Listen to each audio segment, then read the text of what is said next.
Thank you all so much for coming. First and foremost, I want to thank Dan Martin, John Carson, and Franco Shanomeo. Thank you all so much for this opportunity.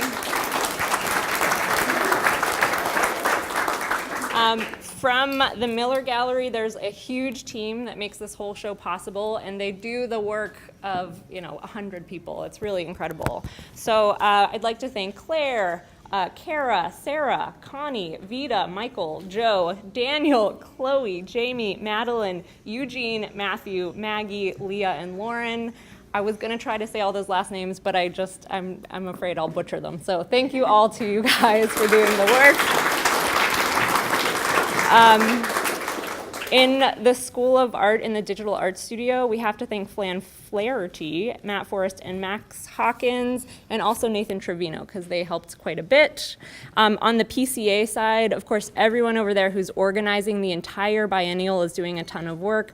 We'd particularly like to thank Gretchen Niedert and Nina Sarnelli, who created the video. If you guys saw the little preview video of the show, they did a really nice job with that. So thanks to them. Yeah. And then last but not least, I have to thank Margaret Cox and Tesser Friedman. Tesser Freeman? Well, Tesser somewhere.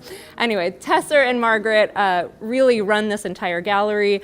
It was such a pleasure to work with them. We put together a very large show in a very short amount of time, and they were constantly smiling and just, I'd ask for a really crazy amount of work to be done, and they'd say, yeah, okay, we can do that. So thank you. Really big round of applause for them.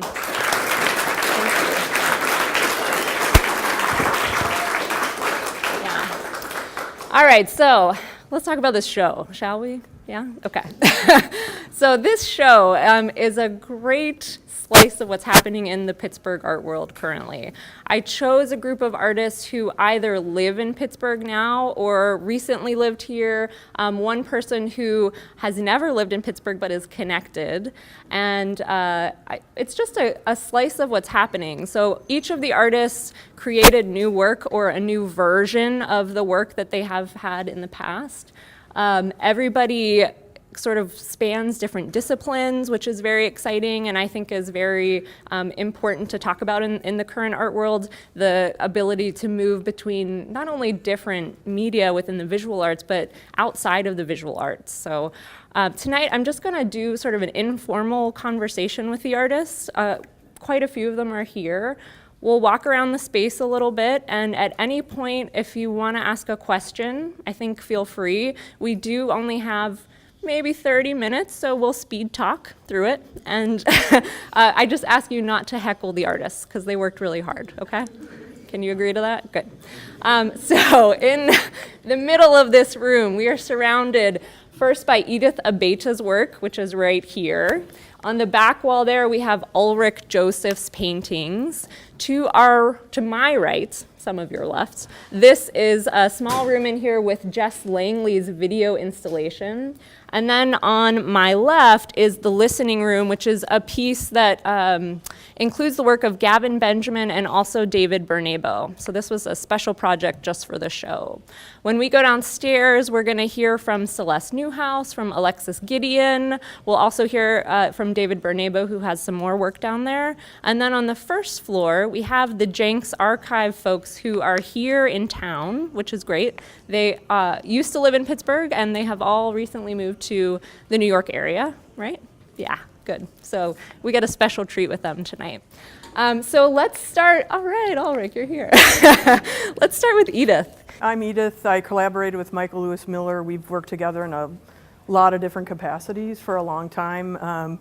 He is an artist, primarily kind of working in performance and sculpture, and I typically do participatory-based installations. So this work is very different in some ways, that it's kind of static and it has the potential for participation, but it's not activated during the exhibition.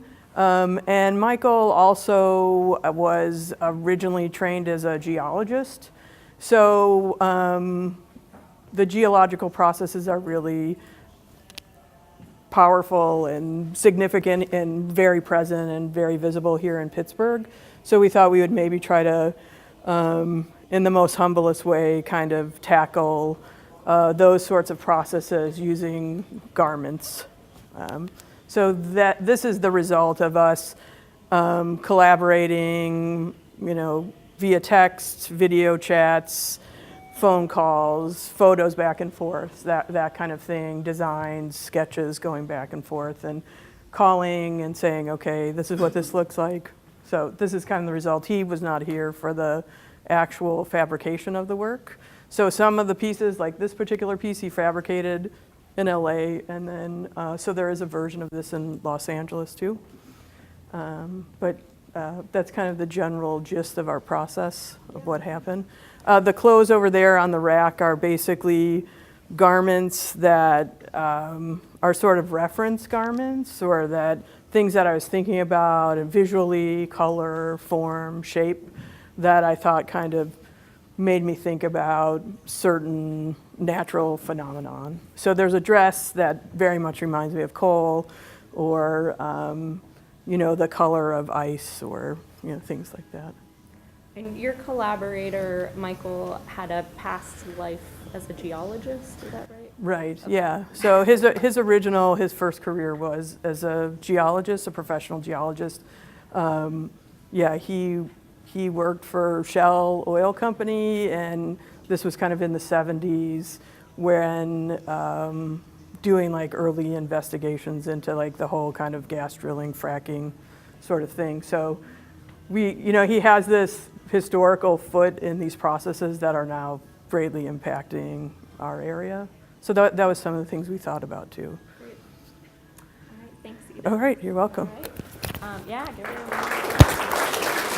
Ulric. I'm from Trinidad, and I teach at Micah. So, excuse me if I'm out of breath. I just came off of 70. Just trying to make it here on time. The glitter dust is actually from the carnival that we have, and I also use it as a way to talk about, in this case, greed, referring to this archbishop from Germany who actually stole a lot of the church's money. This piece has to do with just being just a black male walking through the streets. When you're in a group, you're often considered an angry mob. So this was kind of like talking about that. This is referencing kind of like how I feel I'm perceived when I walk the street, I'm only after bling. So the glitter dust, which originally is kind of like cultural for me, I use it in the work in different ways for like social commentary. So it's pretty much the gist of how I work. The title of this piece is The Predator, which is pretty... Yeah, so I don't know, I was just trying to incite a reaction out of people, kind of like the reaction sometimes people get when they see me coming. So, and yeah, for the most part, the glitter dust and the social commentary kind of ties into my culture of calypso and carnival. So I'm trying to be like as real as possible. So I love Ulric's practice because he shifts between printmaking and painting, and he also has a digital practice. He's a teacher, which is its own practice itself, right?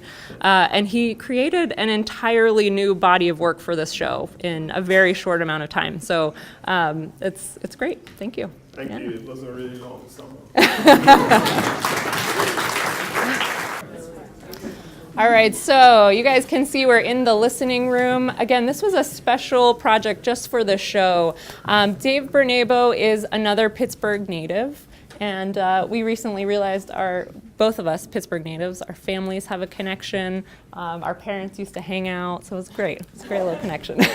But Dave is another person who moves between many different methods of making. Music is really your background, right? Now Dave organizes Lightlab, which is really a series about innovative dance in Pittsburgh, which is really exciting. And he also does some visual artwork as well, and just gets to play around quite a bit. So I asked David to create the sound element in this room. So there are 2 record players here, and he created 4 different lathe cut records that house a collection of sounds. And I'll let him talk about the sound element a little bit more. But around you, Gavin Benjamin created the imagery in the room. So we had a couple of meetings where the 2 of them could kind of talk about what kind of atmosphere they would want to create. They each have their own way of working. It's very different. This was not like a full-on collaboration where they were in each other's studios, but it was just really about having conversations throughout the process so that they could sort of stay in touch and make sure that this felt like a completed, room conceptually. So do you want to talk about the sound a little? Yeah, sure. Well, when we met discussing the pieces with Gavin, there's a lot of nature imagery, but it's also artificial. So basically translating that to the sound, I went with more environmental field recordings. Also, the idea was to create an intimate space. So one way to do that would be through narratives and the use of the human voice. So kind of what you're going to hear on the records would be a mix of purposely composed music, improvised music. Lenny Young, who's a terrific oboe player, has this extended technique piece that kind of emulates dialogue. You're also getting extracts from documentary. Julie Sokolow has an extract from her Aspie Seeks Love documentary that's coming out next year, and it kind of deals with male-female dynamics in relationships, sexism, expectation, things like that. So kind of a wide variety of topics, but hopefully trying to create this landscape that's very intimate, that's a little expansive. Thanks. Wonderful. All right, can you guys hear me? Yeah, ish. Can you see me? All right, so I'm here with Jess Langley. Jess Langley is originally from Ohio, right? Yeah. Okay. Jess Langley's originally from Ohio, lived in Pittsburgh with her husband, Ben Kinsley, for a while, recently left. And she's also collaborating with Ben Kinsley and Jersten Crosby on the Janks archive on the first floor. So you guys will see that a little later.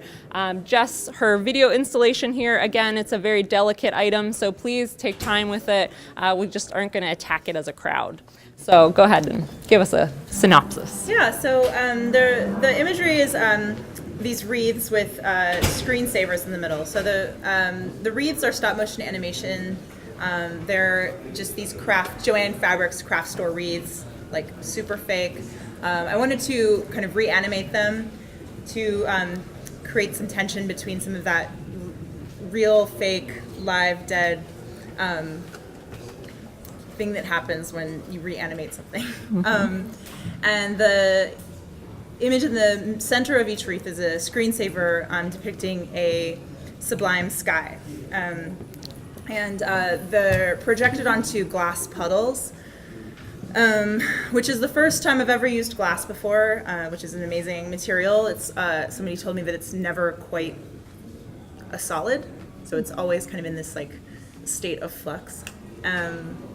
And primarily I work with like 2D images, doing mostly paintings, prints, drawings, but I wanted to take some of that image, the imagery that I use in my work, which is like taking from landscape images of the sublime and bringing it into another kind of piece, like video. Great, thank you. Well, I encourage you to again to go take a look at that as a small group.